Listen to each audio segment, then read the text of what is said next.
என்னங்க என்னடி தூக்கம் வரலையா? வரல. புரண்டு புரண்டு படுக்கிறீங்களே, கால் அமுக்கி விடட்டா? அமுக்கி விடு. இந்த சுருட்ட பைய செத்ததுல இருந்து கால் அமுக்கிறதுக்கு ஆள் இல்ல, கை அமுக்கிறதுக்கு ஆள் இல்ல, சரியாவே அமுக்க மாட்டாங்க. என்னடி பேச்ச காணா? அம்மா ஏண்டி வரல போடுங்கிற?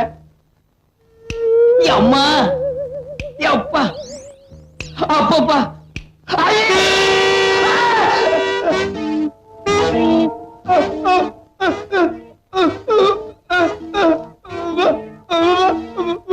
நான் சுருட்டதான் மாமா.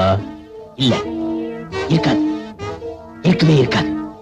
என் பொண்டாட்டி பேய பத்தி சொன்னா நான் அதையே நினைச்சிட்டு படுத்துருந்தேன். அதனாலதான் எனக்கு அப்படி தோணுது.